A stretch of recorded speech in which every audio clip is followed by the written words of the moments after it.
My mom threw me out to focus on her new kids. Now, I'm successful. She wants me to pay for siblings' college.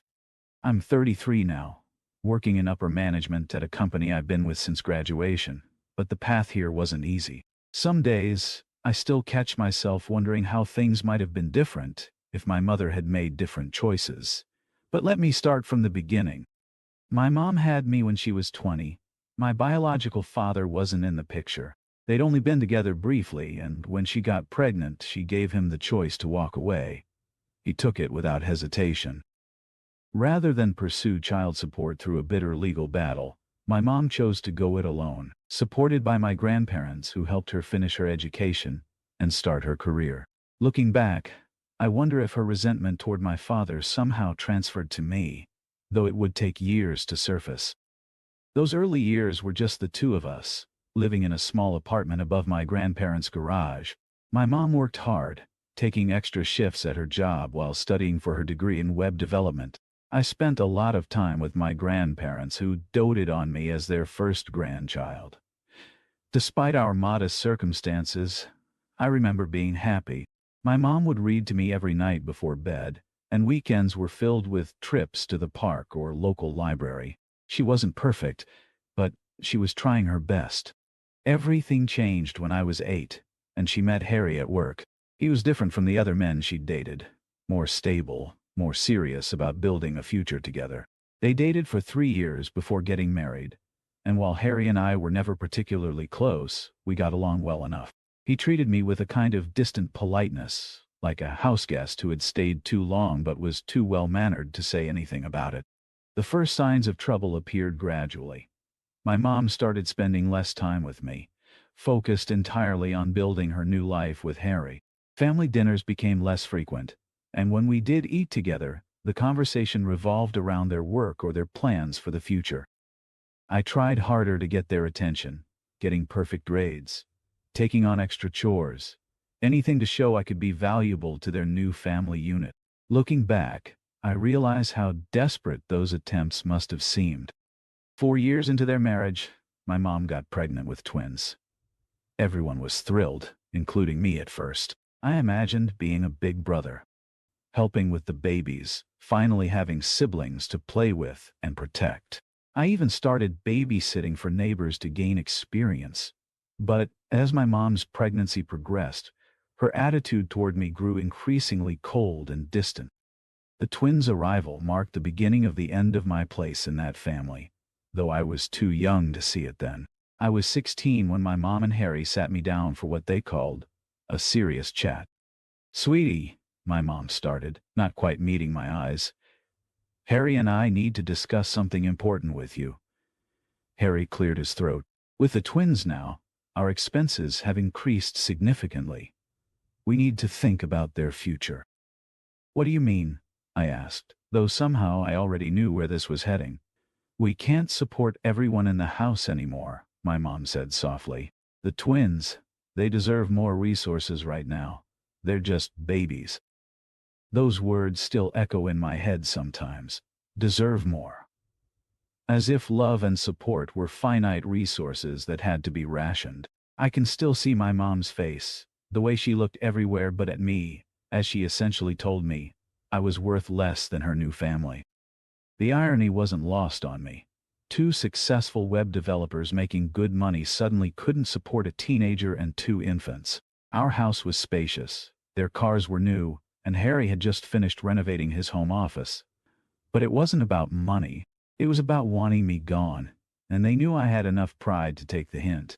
I packed my bags that same day, refusing to let them see me cry as I walked to my grandparents' house. My grandparents were furious with my mom but maintained contact to stay in their grandchildren's lives. I understood that twins shouldn't suffer for their parents' choices. Being older, my grandparents couldn't support me financially, so at 16, I started working part-time at a local coffee shop while finishing high school. My grades suffered a bit, but I managed to maintain a decent enough GPA to get into college. When college acceptance letters started arriving, I faced another harsh reality. My mom and Harry refused to help with financial aid applications or cosign student loans. Again, citing their need to save resources for the twins. It was my uncle who finally stepped in, becoming my loan cosigner with the simple request that I never default. His faith in me became a driving force in my determination to succeed. Throughout college, I worked continuously to stay afloat and start paying off my loans early. I took summer classes to graduate faster, picked up extra shifts at the campus bookstore, and even started a small side business doing web design for local businesses. The irony of following in my mother's professional footsteps wasn't lost on me, but I was good at it, and it paid well. My mom didn't attend my graduation.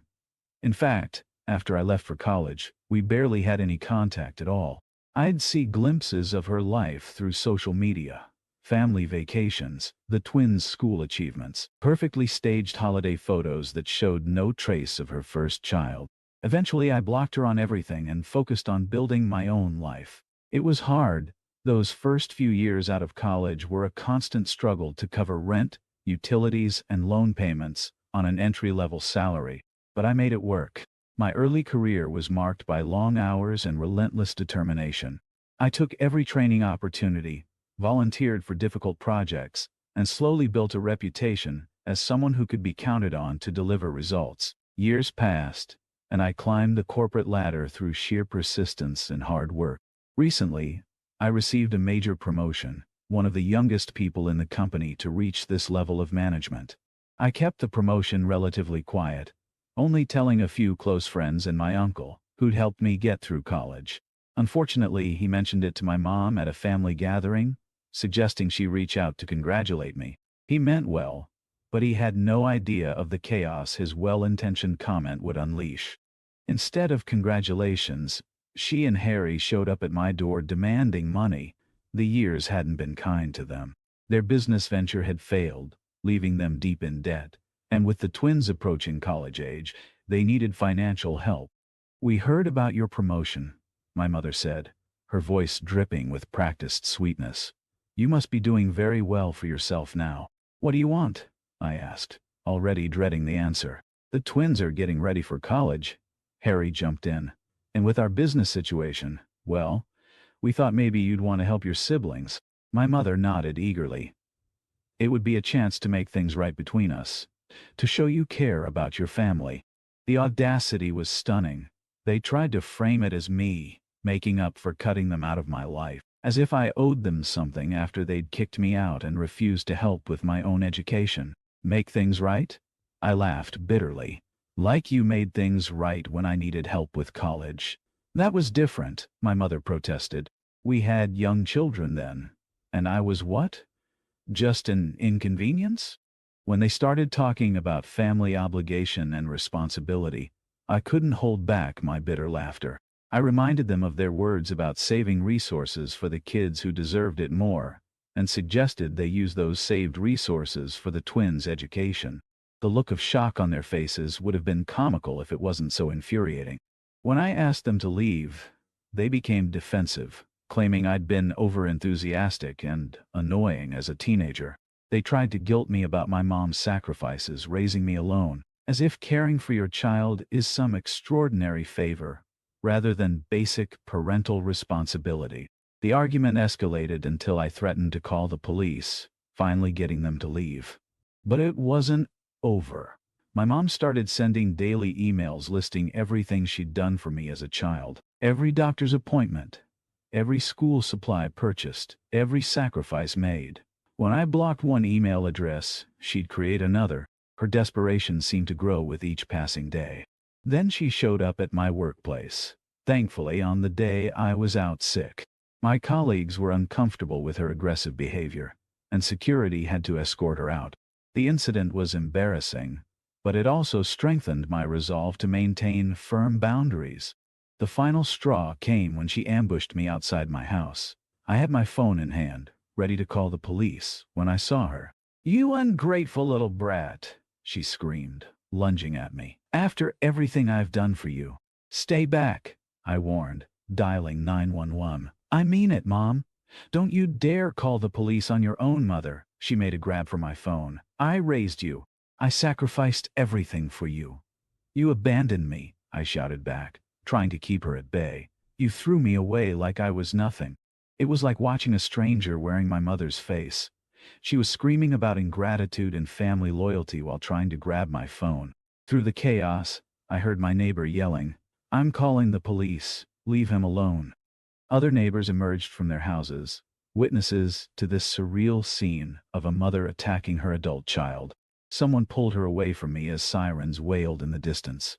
I pressed charges, and now I'm in the process of getting a restraining order. Harry has taken the twins to stay with his parents, clearly recognizing that my mother's behavior has become dangerous and unstable. Even my grandparents, who stood by her through everything else, have finally distanced themselves after witnessing her recent actions. They told me they feel guilty for not doing more when I was younger, but I don't blame them.